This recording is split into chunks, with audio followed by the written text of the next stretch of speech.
Today, we'll be covering some incredible and compelling French UFO sightings coupled with encounters with extraterrestrials. Hello, and welcome to this episode of Mysteries with a History, where you'll be taken on a wild ride into the unknown, the strange, and the mysterious. Like you, I have questions, and like you, I want answers. And with each episode together, we will peel away the layers to look for the truth. I want to say thank you to everyone catching this live. As you've noticed over the last, week and a half or so. I haven't been posting as frequently. I have been a little bit under the weather. I'm doing better, but still not perfect. But I think you're really going to enjoy today's show. We have a lot to cover. I'm actually very excited for this. So let me bring in my co-host, Jimmy Church of Fade to Black Radio. Jimmy, oh my, looking snazzy over there, Church. I'm a ufologist. Oh, is that right? That's what this means. Yeah. How you doing? What's cracking? I'm doing okay. Everybody's sick. Everybody that I know, and season. yeah, it's pretty wild. There's definitely a bug going around, and I lost my voice. I've got it back, but sort of. I'm fine. But anyway. But people notice, and I've been getting text and emails, and there's a bug going around, and it's a lingering thing. But we'll move on from that. I'm fine. Yesterday I canceled a show. Cristina, thank you for reaching out and checking in on me. Yesterday's fire was too close. It was like, okay. But everything's okay. But it was too close for comfort. Yeah. The evacuation warning zone was like right in front of my house. And so standing out in front, and so standing out there, and I could see this, it was just a bad day and a bad night, but, got through it. Here we go. A great day today. I'm here with you, and let's make this thing happen. Now, as I wear my hat, is this a beanie? What do they call these? Tis a beanie. Tis a beanie? Oh, it's a tis a beanie? I'm wearing my tis a beanie, and because I'm to the curb, right? I'm to the curb.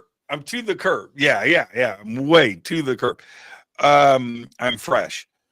The French. What of all things to do, right? We're going to France this week. What's going on? Talk to me. I am cleaning up on my French. No, actually, I'm just kidding. My French is horrible. Actually, and this is a true story. Someone wrote a comment on one of my YouTube videos, and they're like, hey, I don't think you've heard of this case. You should cover it. And I was like, this person's right. Are they a psychic? I actually don't know about this case. Let's do a deep dive, but then let's kind of broaden it a little bit, cover this one specific case and then a few others in and around France. So I want to mention that I do read your comments. I always love hearing your recommendations on cases that you want covered. I'm talking to those watching and listening to this right now. And so that's why we are doing this, because one person said, hey, have you looked into the Vallee French case? And I was like, no, but today is our lucky day, Jimmy. The French. You know what's bizarre about the French? Yeah, the French. So unique, right? So unique. They have thick skin. Okay?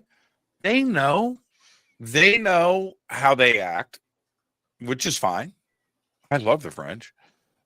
But they know how the rest of the world constantly teases them for them being who they are, right? This has gone on for centuries. This is nothing new, right? And so I love it when you're out, and you could be in France and say these words.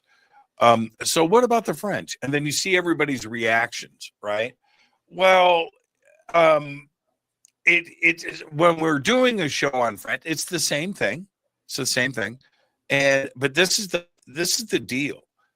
The French have had some of the most amazing ET UFO contact landing experiences in the entire world.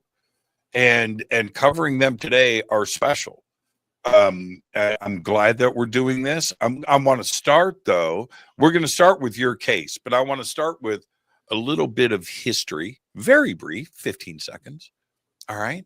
Are you ready for this, Cristina? I'm almost ready. Actually, because we're live, you can't fix this. But your internet connection isn't fully there. You keep like kind of freezing in and out, like right Mine? now. Oh, Yeah, yours. And people are even saying it in the chat. I thought it was just me, but apparently not. Take a I'm, look at that before I'm, we get into it. And actually, while you oh, do I'm that, looking over here. Okay. You know worse. what's weird? Okay. So I have two screens. This is freezing on the stream. Us here is not. Well, here, what we're streaming on, it is, and then people on YouTube are No, saying I that can it see is. it. It's frozen. Okay, so I'm gonna leave and come back. Okay, Bye. I'm gonna get started on the case. Okay, so while Jimmy's out and about, we're gonna start off with the first case. And Nicholas, thank you so much for being a member for a month and for 16 months, a YouTube member. You guys are so awesome. Thank you so much. So starting off with this first one, I'm gonna share my screen here, talking about the case that was recommended to me in the comments. I love that. This one took place in Valence, France on July in 1965. And this might, and I'm really surprised I haven't heard of this one because it might have to be one of the most compelling UFO cases in Europe. That is definitely in the more recent time frame because we're not only dealing with a craft being seen in the sky, it landed. Beings were seen by a farmer. There's physical evidence and a little bit more. I don't want to get too ahead of myself. Let's go ahead and get started on this case. Valensole is known for growing lavender. That's why we're seeing this image right here. And the farmer that we're going to be mentioning by the name of Maurice Masse, he was also a lavender farmer. And he was on his field, minding his own business, doing his thing. And then he sees something very strange land nearby, and that's him right here. They say the victim. I don't think he's a victim, and we're going to get into that because he shares his encounters with Jacques Vallee, who's one of the most famous UFO researchers. And Jacques wrote about this case on several different occasions. And if you read his book, Confrontation and Dimensions, while both these books cover this case, they provide very different information. And don't worry, we're going to jump into that part as well. And these two books were only written 2 years apart, one in 1988, the other one in 1990. However, in those 2 years, the way that Jacques Vallée talks about this case, the information that he receives from the farmer differ, which I found, I'm like, I like this. He didn't just copy and paste from one book to another. He provided new and a little bit like, I wouldn't say controversial information, but where it contradicts itself a little bit. So the incident began at approximately 6 a.m. when Maurice, while starting his tractor during this time, noticed that he initially assumed was a helicopter or some kind of unauthorized vehicle on his field. He's like, I need to get close to this thing and figure out what's going on. This helicopter or this vehicle really shouldn't be here. But then, upon approaching to investigate, he discovered an egg-shaped craft with sliding doors. Now, in last week's show, we covered cases of craft that were egg-shaped, really honing into what Jake Barber had mentioned on News Nation last week. Really talking about how these egg-shaped craft are nothing new. They've been seen for decades. And here, we're seeing it in France. Now, upon approaching to investigate, the farmer discovered Not only this craft with these sliding doors, but what startled him even more was the presence of two small humanoids standing right next to this craft. They were approximately, according to him, 3 feet tall, and despite their pretty small size, they possessed pretty normal human features. And these entities were observed communicating in an unidentified language. Jacques Vallee gave an interview, I think it was in the late 1990s, where he said when he spoke to this farmer, Maurice, he said that from what he remembers, these two entities were kind of grunting at each other. Like they had this kind of sound in their throat, almost like they were trying to cough up phlegm, maybe. But this encounter took a really dramatic turn when one of the beings pointed a metallic tube at the farmer. And then instantly, as soon as this object was pointed at him, he became paralyzed. And it wasn't just for a few moments. This man was paralyzed for 20 minutes while these beings then go back into their craft and then they fly very quickly up into the sky and they're gone. Jacques had the privilege to interview this man, Mr. Massey, and he said that Massey couldn't really decipher if the craft was moving so fast that he wasn't able to keep an eye on it because it went so far, or if the craft had just gone up into the sky and disappeared. He wasn't able to decipher which one it was. But it was caught by the news. And this is where it gets interesting because in the first book, Dimensions, Vallee states that Massey saw this egg-shaped craft. It had 6 legs coming out of it. It indented the ground, and he saw these two children-like entities. And then, in the book Confrontations that was written in 1990, that's where it changed just a little bit, where Massey said, you know what? It wasn't 6 legs, it was 4. And these weren't childlike, these were extraterrestrial. Like these were alien beings that were just short and child size. But that was it. They had big heads, they had small, slinty eyes, they had a slit for a mouth, but no lips. And he had stated in the second book, Vallee had mentioned that when he spoke to Massey, that he did not want to get the media involved. He did not want to tell his story. He didn't want anyone to know. In fact, and this was a quote from the book, he states, when you see something so extraordinary, don't tell your wife, don't tell your kids. However, I wish this beautiful experience onto everybody.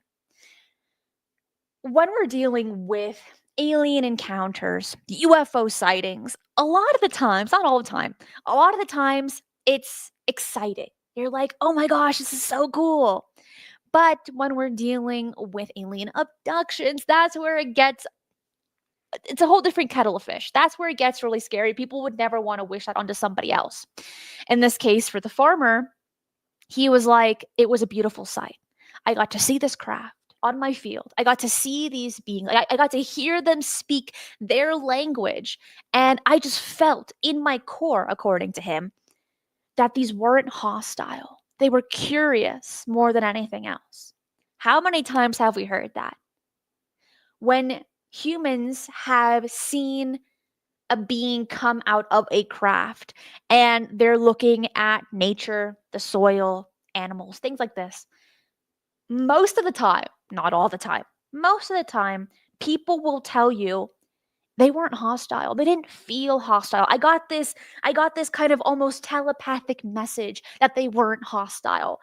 If anything, they were curious. And this was no exception, but it only gets more interesting because after about a minute, so he's paralyzed, 20 minutes. His heart isn't rapid, his breathing isn't rapid. Those were still going at its normal pace even though he was paralyzed. These beings went back into their craft, but the farmer had stated that they wore a gray greenish one-piece suit with containers on their belts. They did not have any breathing apparatuses, and they had kind of somewhat human eyes, oversized heads, tiny lipless mouths, and about 3 to 4 feet tall. And when these beings noticed the farmer staring at them, he's like, "Whoa, what are you doing on my field?" This is when the beings pointed this object at him, and he was immobile for 20 minutes. What's also remarkable about this is that weeks afterward, he experienced extreme drowsiness. He struggled to stay awake for more than 4 hours at a time. There was a dramatic change for someone who was pretty accustomed to working from sunrise to sunset, only sleeping for maybe 5, 6 hours a night. In this case, he couldn't even stay up longer than 4 hours. His field was damaged by, of course, by crowds of tourists who heard this on the news, in the newspaper, on where this craft had landed. But more interesting than that is the physical evidence that was there, because these legs that were coming out of the UFO indented the ground. And this was reported by Jacques Vallee as well. But also, this was a repeated occurrence. So every time that this craft would come down to the ground, create indents into the ground, after the first time, Massey would rub out the indentations so that no one could see that this craft had landed, according to him. That was later reported by Jacques Vallee. Mark Tasaka, thank you so much for that $5 super chat. I really appreciate it. We're still waiting on Jimmy to come back into the stream, but as we do that, we're going to continue on with this case. This craft was believed to be about 200 feet from him. So while Massey is seeing this craft land, he's like, oh my gosh, is that a helicopter? What's going on? It was about 200 feet away from him. And then he approached to about like 16 feet and saw these beings in their gray, blue, green suits. But the ground, the indentations that were created, it was on moistened ground that immediately hardened like concrete, and it affected the plants that decayed relative to their distance from the landing site, and the soil showed elevated calcium levels compared to surrounding areas. On top of that, he did an investigation on his own. The farmer was like, this is too crazy. This is too weird. And it's happened more than once. Let me do my own investigations to see if this has happened before. And the answer was, of course, a big old fat yes. A good friend of his by the name of Gilbert had a cousin named Jose. And Jose, just a few years before this farmer, Massey, had almost the exact same encounter.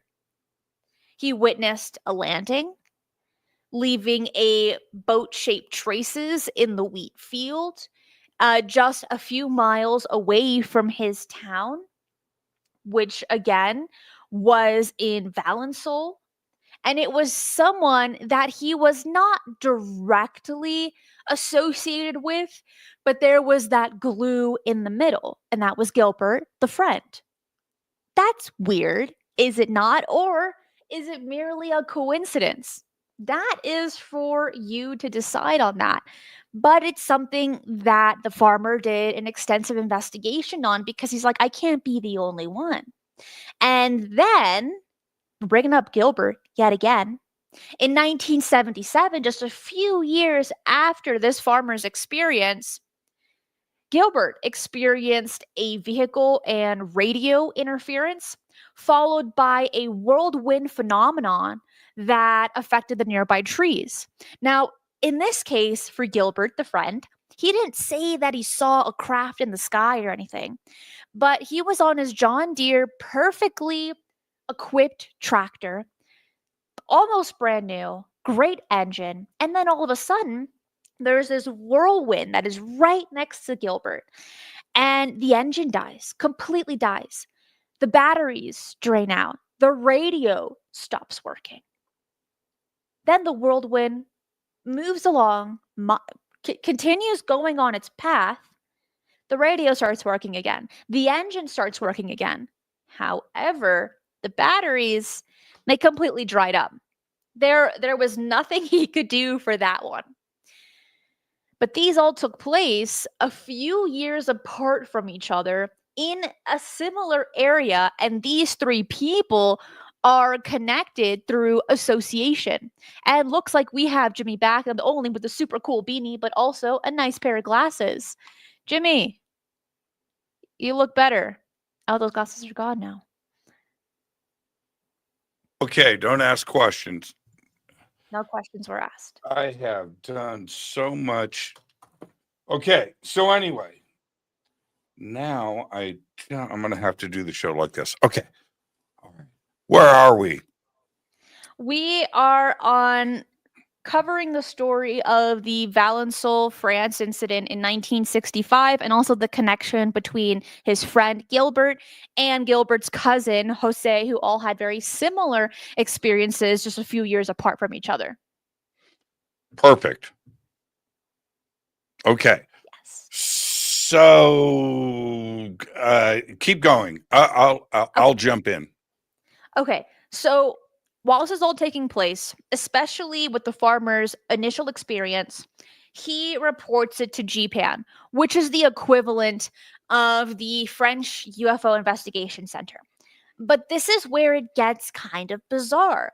Because in Jacques Vallee's book, Confrontations, that was written in 1990, and as I had mentioned just a little bit earlier, Dimensions in 88 and Confrontations in 90, they talk about the same case, but with different information. Now, in the second book, it was mentioned to Vallee that the farmer didn't want to share his experience. He didn't want to tell his wife and kids. He also wished that this would happen to everyone because it's such a beautiful experience. But also, here's where it gets a little dodgy, a little bit suspicious, because he had mentioned publicly that he received a letter from GPAN of scientists that signed it that said, "Thank you so much for sharing your experience and this extra information." Turns out, he goes back on what he said, the farmer, and he says, like, actually, yeah, GPAN never wrote me that letter saying thank you. Actually, I didn't even share the encounter with them because I wanted to keep it as personal and private as possible. Now, why does this matter? It matters because when there's a little lie, it can cover up for a big lie.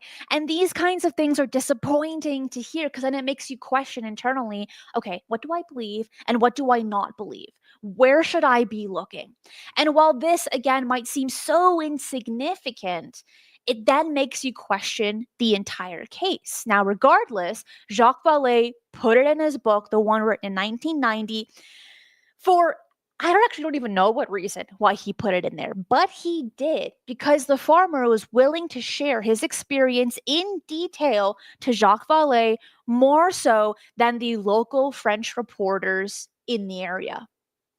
Yeah, that's right, actually. And what I mean by that is Jacques is French. And one of the things I've done many shows with him over the years, and he has brought forth these amazing cases from France that ones that we would normally never hear about, Cristina, because he's French and he speaks French, obviously, but the people that have these experiences there aren't necessarily reaching out to international media on this or going outside of the country. And I do these interviews with Jacques, and I'm just like, I've never heard about this case. Oh, I've got another one, Jimmy. Check this out. And they're all French. So yeah, it does not surprise me that Jaques is able to get more information out of this witness. Yeah, for sure. And this image right here is someone reporting on and collecting data on the indentations that was created by the craft. To give you context on this one, but that's the overall case for this first UFO encounter in France that we'll be covering today. Jimmy, I know that before you could even get into your case, the internet was down, but it looks so much better now. Do you want to share that before we get on to our next one? I have many cases, but I wasn't going to do a case. I was going to do a fact, and I'll go back to that. This image, go back to that image. Oh. Go back to that image. That's an image. The soil there hardened like concrete. Yeah. And that was one of the important parts about this case, not only for Jaques, but in general. So that's what's happening there. It was one of the most interesting aspects of this case. So what I was, excuse me, what I was going to mention at the top of the show is this. Are you ready? Let's hear it. Did you know the first balloon flight was in 1783? I did. When are you ready? The Montgolfier, right? The Montgolfier brothers launched a hot air balloon from Versailles, France. Yeah. First time in the world. Now think about that. They flew for over 8 minutes to a height of 1,400 feet in France. Now, what I'm saying, you put all of this in context. We're talking about 1783 here. The United States is 5 years old, right? The world was a different, and to have artificial flight happen, right? And to witness that, well, the people of France are treated and accustomed to seeing strange things in the sky. So if you go back and think about, put all of this into context, hot air balloons, gas-filled balloons, flight across the English Channel, how important this was to the world, but how many tens of thousands of people are going out into the streets, Cristina, and watching this stuff happen, right? So you turn around and you have UFOs and contact cases that come into play. France is used to this. They do. They look to the skies. Now, one of the earliest UFO sightings in history happened in France. And completely historical and documented. And this is 815 AD in Lyons, right? Not Lyon, but Lyons, France. The archbishop there, his name is Agobard of Lyons, described in his diary, all right, of people who believe in a certain region called Magonia, from which ships come in from the clouds, in which the fruits that are lost through hail and storms are transported to the same region. The aeronauts, his words, the aeronauts paying prizes to the weather witches and receiving the grain or other fruits.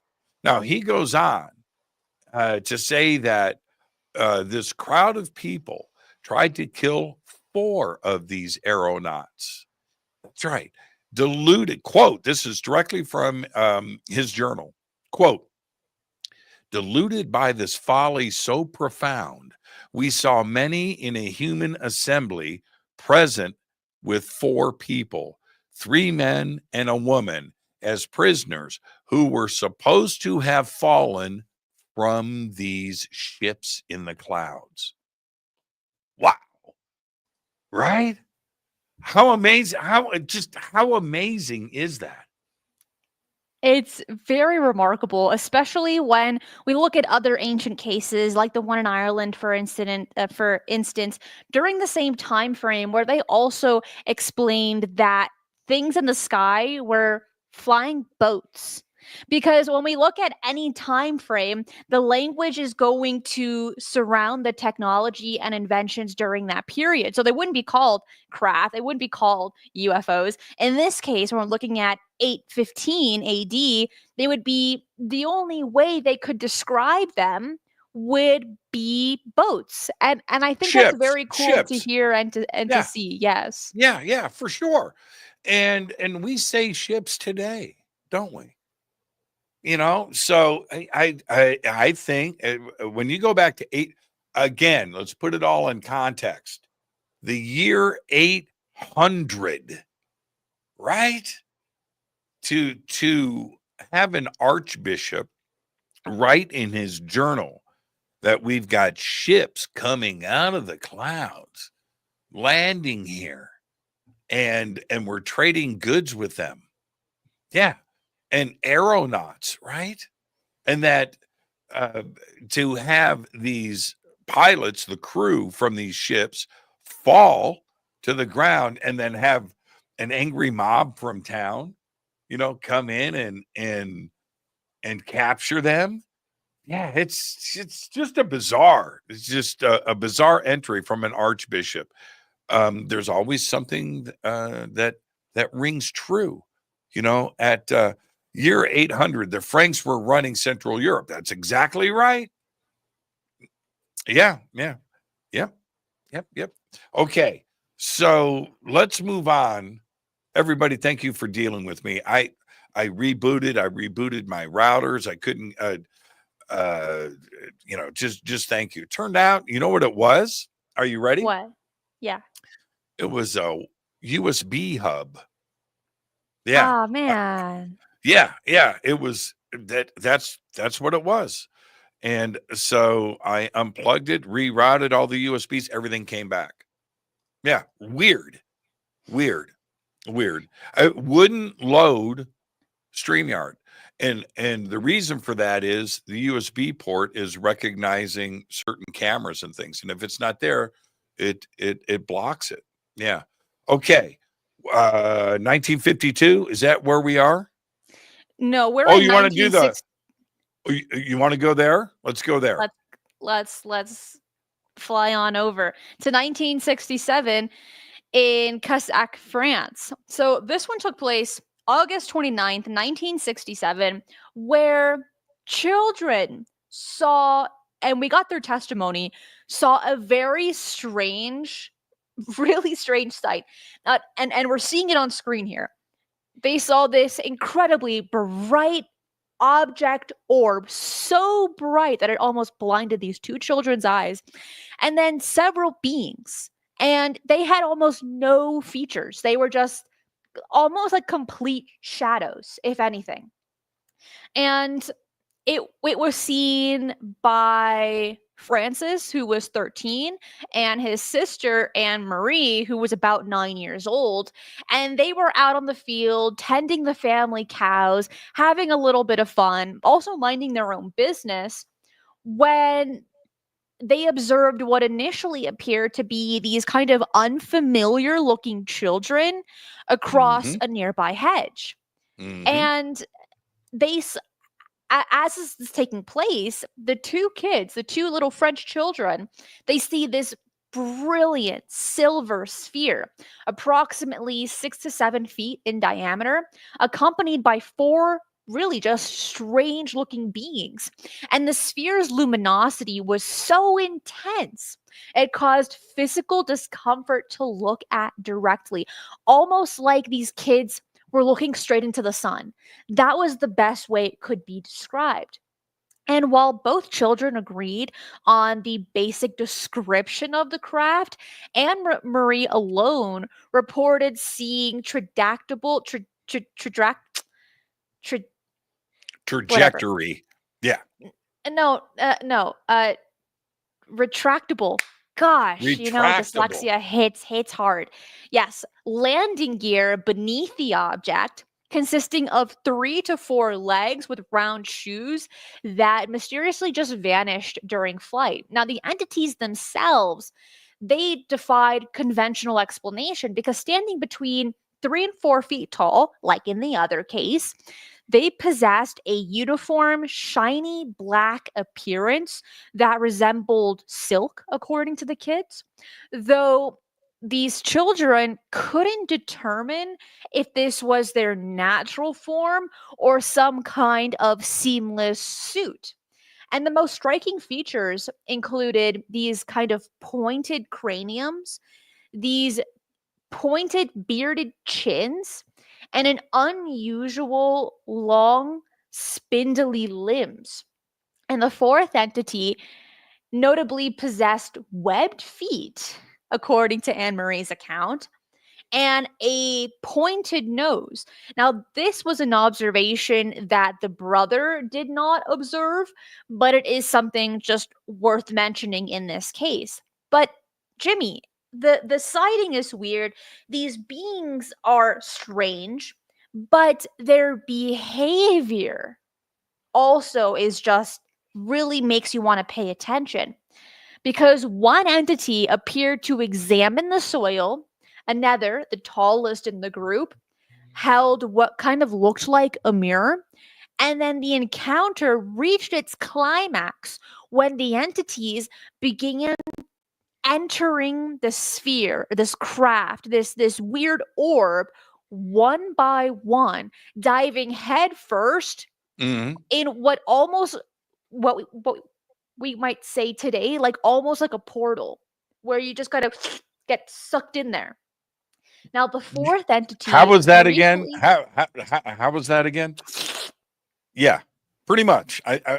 Now let me say this really quick. I'm very familiar with this case, and thank you for putting this up because there are many newspaper articles out there about this case. It's a huge case, and I'll tell you why in just a second. How things wrapped up in 2007 on this case. Lots of newspaper reports out there and with different information. One of the things that I have noted with this case over the years is that the metric system wasn't used here in the description of everything. It was inches and feet. And in some articles, the sizes were different. Okay. Now, in one newspaper article, which I have in front of me here, and you've probably got 3 or 4 that we can post up, that the beings were described as 47 inches tall. And now this is directly from the kids, and all of this is in quotes, by the way, in the articles, who appeared to rise in the air and enter the round spaceship, which was 15 feet in diameter. There are other newspaper articles that say 9 feet, that say 10 feet. And in this case, it was 15 feet. The event itself, generally the same. Now, I don't know if this is a metric system back to the imperial system. I don't know. But there is a pretty big discrepancy here with the height of the aliens and the size of this craft being double in size, right? Now, also, the hovering over the field, the police came in and went to the site and said that they smelled, this is the police, and I'm quoting, the police smelled sulfur odor and dried grass at the place where the sphere was alleged to have taken off. This was according to the police in the local papers. So I find that very interesting. But how did all of this wrap up? This case was taken so serious that the children's story and encounter was one of the reports of UFO sightings investigated by the French government that was made public in the mass release of documents back in March of 2007.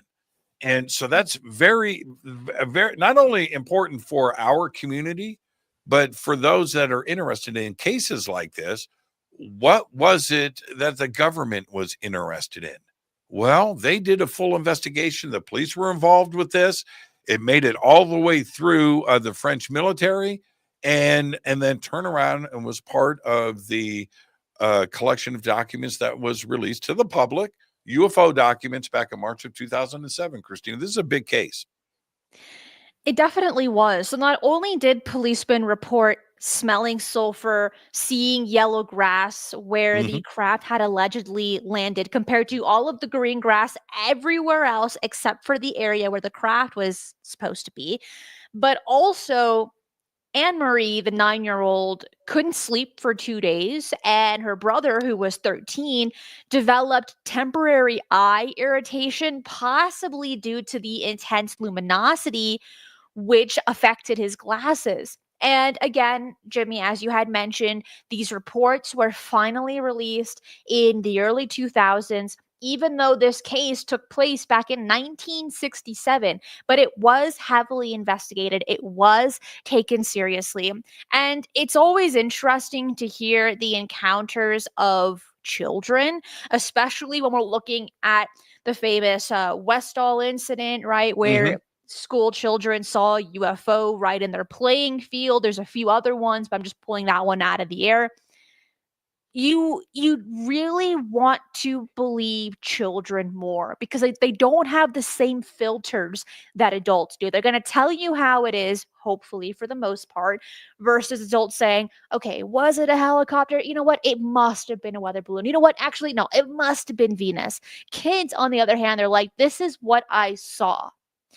And in this case, you had two witnesses, physical evidence in the case of eye irritation, sleepless nights, yellow grass, and the report of sulfur smell. Now, Jimmy, when we hear people reporting the smell of sulfur, it usually has a connection with demons, which I don't, Supernatural. Sure. Yeah. right, I don't want to go there, but we have to go there. We Have do you have to come go there. across any cases where people have reported a UFO sighting and smelled sulfur? Okay. Yes. But let me say this. You know what sulfur reminds me of? Now, we tie it to the supernatural Eggs? and to religion. I get that. I understand that. I totally do. You know what it reminds me of? Tell me. Chemistry class. Oh, Yeah. yeah. Right? It's chemicals. It's chemicals, man. It's things that are going on with chemicals and chemistry, and probably an electrical process that is happening at that time, and these chemicals both being mixed and maybe ignited, reacting with each other, right? All of it causes these smells to permeate in the air. And yeah, we make that connection to sulfur. It is something that is pretty common, but it reminds me of chemistry class. So it suggests chemistry to me, and not necessarily something supernatural, which takes me to the supernatural when it comes to this, right? People reporting that there's a chemical process that is happening at that time. And some people want to connect it to something else in supernatural. I think it's something sciency, something else. That's my take. And I want to go back for a second if I can, if because in the Varensal case, that was July of 1965. There was another case in 1965 that was also huge, and it was in September 1965. Now, I'm going to go over this really briefly. And this was in Martinique, right? Fort de France. In late September 1965, at the harbor at Fort de France at 9:15 p.m., several hundred witnesses saw a ball or disc of light in the sky. It moved slowly from the west to the east and then looped around, leaving a glowing trail. The last part of its trajectory was observed through binoculars. It disappeared at 9:50 p.m., reported by Michel Figuet first helmsman of the French fleet of the Mediterranean. This case is very similar to the kids, isn't it? And It you sounds have to, like it. yeah. Same type of sighting, same type of time frame. It was 2 years before. And 1965 was a crazy year. That period in France, this case is there, but again, it's dealing with not only hundreds of witnesses, but the French Navy directly. And if we back up a few years, I want to go back to 1954 if I can. And this is another case I just want people to be aware of. Go and do the research. You can look up the dates. It's September 10th, 1954. Okay. It's Quarobel. And that's the name of the city, the town of France, where a railway worker witnessed two small beings boarding a UFO and flying into the sky. Right now, No way. this case is Crazy. big, and his name was Marius de Wilde. You can look it up. Dewilde. That's his last name, de Wilde. He's a railway guardian, repairman, worked on the tracks. He lived in a house by the tracks close to the railway station. And according to de Wilde, on the night of September 10th, 1954, his dog started barking at around 10:30. De Wilde initially ignored the dog, but went outside with a flashlight after his dog continued to bark frantically. He walked towards the tracks and he saw an object some 6 or 7 meters away, about 20 feet from him, right in front of him. Behind him, he could hear footsteps. When he pointed the flashlight, de Wilde saw two small humanoid figures about 80 centimeters to 1 meter tall. It's about 3 feet. Okay. When the light was pointed to their heads, it reflected as if they were wearing a mirrored helmet or something. This was according to him. And this great article right here, by the way. All right. 1954. So he's reporting a visor. They got a visor over their faces. This is before astronauts and spacesuits and everything. It's a pretty incredible case. So suddenly, he goes on to say, a light beam came off of the object he saw on the tracks and left him paralyzed. He slowly looked back and saw the door opening at the object behind him. The beings boarded the object and it took off towards the sky, changing colors as it flew away. That's interesting. That's a great case. That is a great case, and one I haven't heard of, so I really enjoyed it. Because those are my favorite cases that I'm like, what? That happened? Yeah, when you look at I talked about 815 AD, the first balloon flights, happening in Marseille, and the action that was going on in France. And Jaques Vallee, he is so great at this. I found this case, 1952. I want to get this in before we wrap up. 1952, October 17th, Oloron Saint Marie. Now, I'm saying that the English version, North American version. Witnesses reported a cigar-shaped UFO. This is 1952. Okay, so what happens in 1952? A lot. You had the UFO flap across the United States. You had Washington, D.C. in 1952. Of course, 1947. We're right off the heels of World War II. We've got Foo Fighter, right? Okay, so now let's go back to 1952 and think about what people were seeing in the skies, right? We had the ghost rockets and all of the other reports and everything that happened after World War II. Witnesses reported a cigar-shaped UFO accompanied by 30 disc-shaped objects. These smaller UFOs, now get ready, Cristina, with the dun, dun, dun. The smaller UFOs dropped a white cotton strands which covered the neighborhood's tree branches and roofs. Dun dun dun. What do we call that? Angel hair, Jimmy? Yeah. 1952. That was a hot 1952. year. 52 into the 60s. That has to be some of the most reported sightings during that time frame. Some of the most detailed cases, some of the best investigations, some of those public cases as well, really took place in that decade timeline. 50s into the 60s, and of course we have the 70s, which is also very remarkable, but 50s and 60s, that's just where it was at for It was. UFO It cases was. and stories. And you know what's bizarre for me is that back then, airplanes, rockets, science, right? All of this, it involved propellers. We knew what planes sounded like. And when planes were flying overhead, you looked because it was amazing to see, Cristina. And the breaking speed records and trying to do all of this.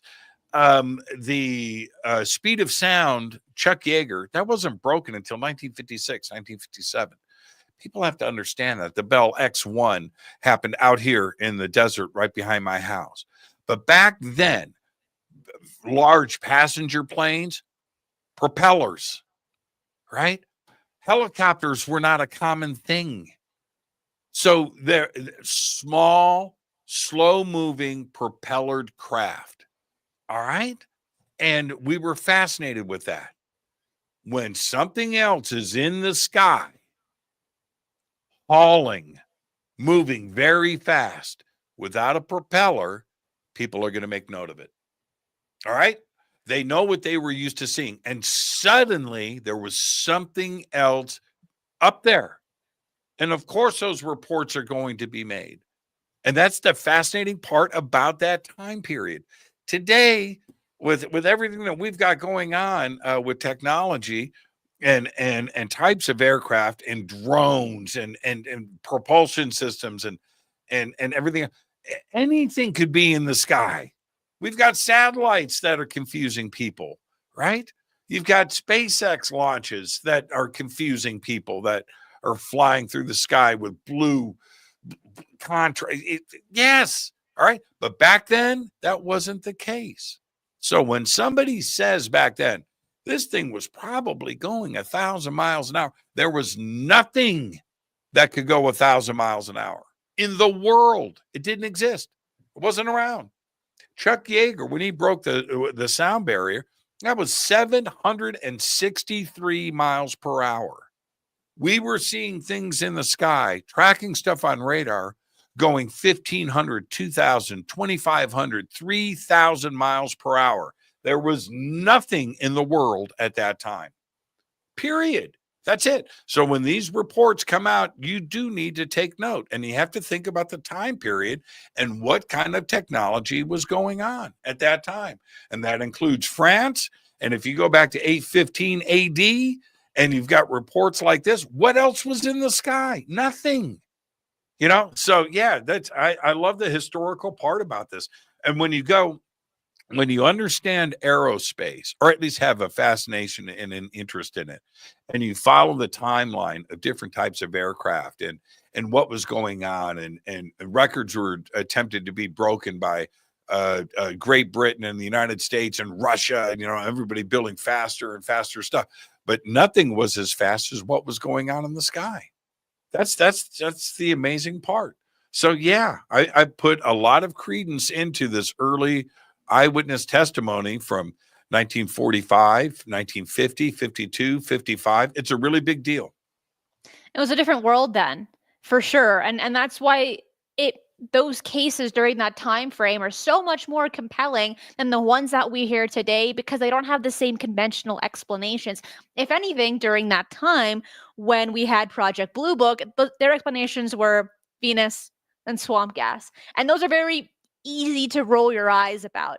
But now we're dealing with satellites and drones. And in some cases, you can be like, are you joking? And other cases, that's enough to confuse the public. And you're like, is that what I saw? Like, maybe. That's why you got to download those apps. There are satellite apps. There are ways you're able to track satellites during the time that you saw your UFO sighting. Drones, stuff is in the works. I know there's a few things that are already out, but a bit more difficult with those. But regardless, we are living in exciting times. People really are now more than ever really talking about their UFO sightings. Even though we're being conditioned to call them drones right now, that's not the case. Not many people are falling for it anymore. So I'm really grateful about that. Jimmy, thank you so much for being on the show today. Who do you have on to Fade to Black tonight? Sarah Breskman Cosme. Nice. Yeah. Look at the excitement with Cristina. Sarah Breskman Cosme. She is a hypnotherapist. She's the one that did my regression for my TV show. So, and she is just absolutely amazing. And so tonight she's on with us. She's got a new book out, everybody, called A Hypnotherapist's Journey to Avalon. And what she does, Cristina, that's really amazing. She does all these sessions with different people from around the world. And so and then suddenly she finds these similarities to what her patients are saying when there's no connection between them. Their countries apart, their cities apart, their states apart. They don't know each other. And so she goes back and she reviews this and compiles it. And so this time around, it's Avalon. What is Avalon? What's going on here? Well, we're going to find out tonight. She's done stuff on the Sphinx. She's done stuff on Atlantis. And tonight it's Avalon. Very excited about that. I'll see everybody tonight. Cristina, another great show. Thank you so much. We are ufologists. I'll talk to you soon. Bye, everybody. Bye. If you enjoyed the show, hit that like button right down below. Share your thoughts on the cases that we covered today and subscribe if you haven't already. Tomorrow will be Strangest News of the Week. It was canceled last week because I was under the weather, but hopefully if everything goes well, we'll be doing the show tomorrow. Also, I want to say thank you to everyone watching this live, all the super chats, all the YouTube members, all of my Patreon supporters, and of course, all of my amazing moderators. You know I can't do this show without you. Before you head out, take a look at ufonews.co. It's a website where you can get all of your UFO news. It's international and it's so easy to use. It's totally free. Free everything. Bookmark it to stay up to date as to what's going on around the world pertaining to UFOs. That is it for today. I will see you tomorrow. Be safe and remember, keep your eyes on the skies.